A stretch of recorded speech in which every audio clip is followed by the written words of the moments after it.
morning. There's really nothing like being on a panel of 8 people to encourage brevity, so I hope I stick to that. I have 5 things that I would like to say. I would like to say them in well under 10 minutes.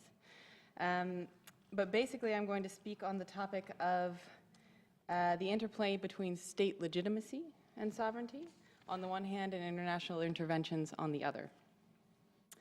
My message is hopefully very, very simple, but I am talking about something that is fairly complex, so you'll forgive me if there are some things that are, in a sense, oversimplified in what I say. In short, I think the international community has its goals in terms of state building fairly accurate, but its process needs work. I'd like to start part 1 with an illustration from when I was in Liberia in 2005. I was a technical assistant in the National Elections Commission. The National Elections Commission and UNMIL Electoral, the UN's support to the National Elections Commission, were in the same building. The National Elections Commission was on the top floor and UNMIL Electoral was on the bottom.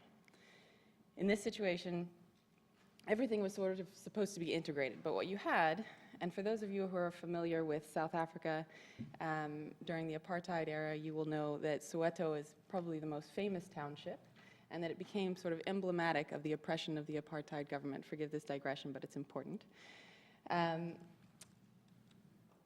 After riots in 1976. So what they called these 2 different locations in Liberia, the Soweto of Liberia was the National Elections Commission, and the Johannesburg around the gold mining town in South Africa was UNMIL Electoral. The reason was because in the bottom floor there were these just beautiful IKEA-looking desks. Every desk had a computer on it. Every computer had a printer attached to it. The internet almost always worked. And upstairs you had a situation where there were desks that were either hand-me-downs or sort of kind of barely being held together. There was one computer that was given for 5 to 10 people to share in a department, but that did very little in circumstances when the generator was down, which was often, both because it didn't always work, but also because the fuel had run out. So the question is, why am I telling this story when we're talking about sovereignty, self-determination, and the state?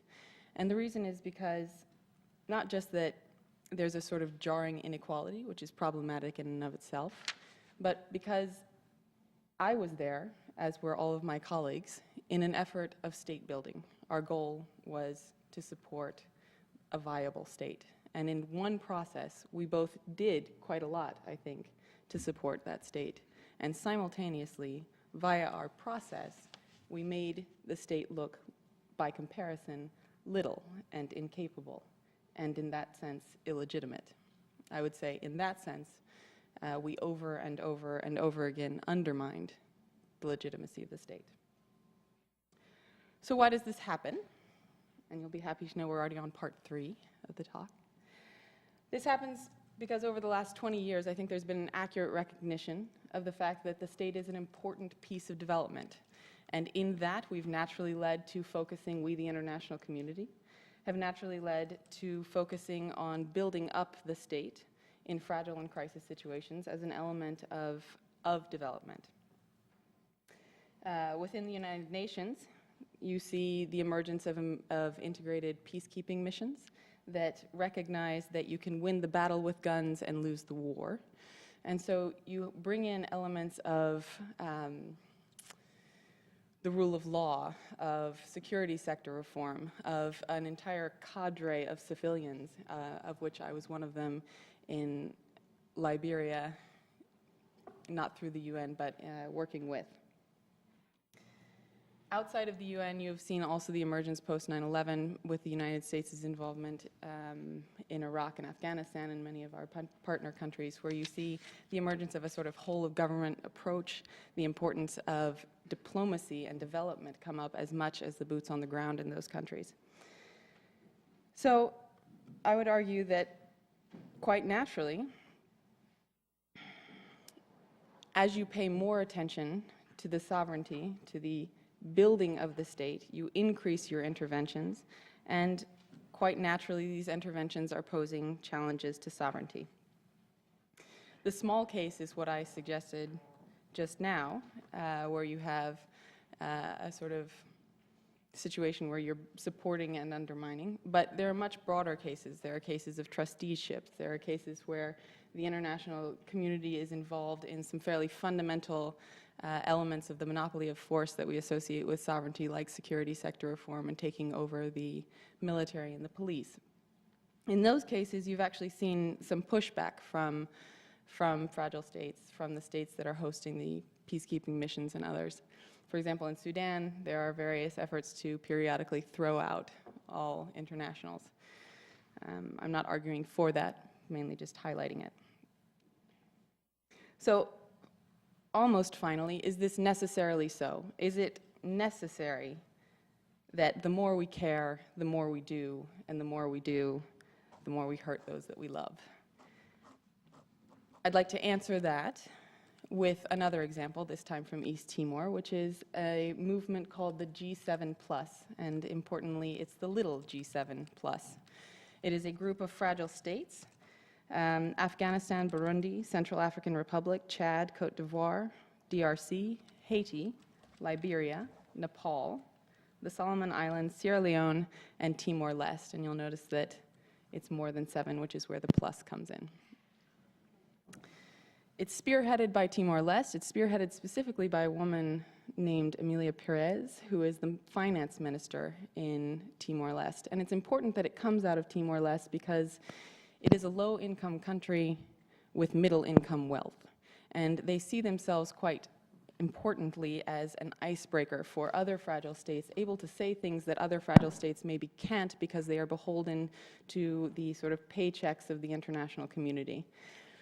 They're different than other fragile states, not only in that way, though, and I think it's important to sort of highlight that briefly, which is that they are a separatist movement that became a nation. They are not dealing with an internal conflict, and the legitimacy that they have in having a president who's won internationally a Nobel Peace Prize and a prime minister who is a very beloved figure of the rebel movement is not irrelevant in this case. Nonetheless, they have chosen as their co-host the Democratic Republic of Congo, who has not had the same sort of favorable circumstances that you would associate with a nation, a sort of government that had legitimacy with its own people and internationally.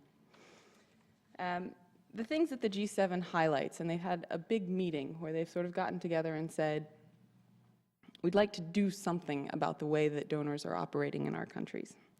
And they highlight the following: lack of trust between developing countries and donors, weak leadership, approaches that favor capitals and some regions, lack of involvement by women, lack of emphasis on growth and job creation, and particularly for young people. They had a call to action, which is called the Dili Declaration, where they say they want to set as state and peace-building goals peaceful resolutions of conflicts, safety and security, effective and accountable government, among other things. In other words, they're not saying anything revolutionary. This isn't anything that we haven't heard coming out of many Western capitals, many other places. What's novel about the G7+, which I think is ultimately fundamental, is that it is the G7+ saying it. And our support comes not in terms of the goals that they ask for, but the way that we, the international community, set ourselves as subsidiary to or supporting a national effort. The G7+ is the way that fragile states establish their own, in a sense, in the way that you were speaking of it, it is their own movement of self-determination. It is their own establishment of sovereignty. And much the way that guns will not win the war, the goals of peacekeeping will not win the war of establishing sustainable states. It is the process that we need to focus on. Thank you.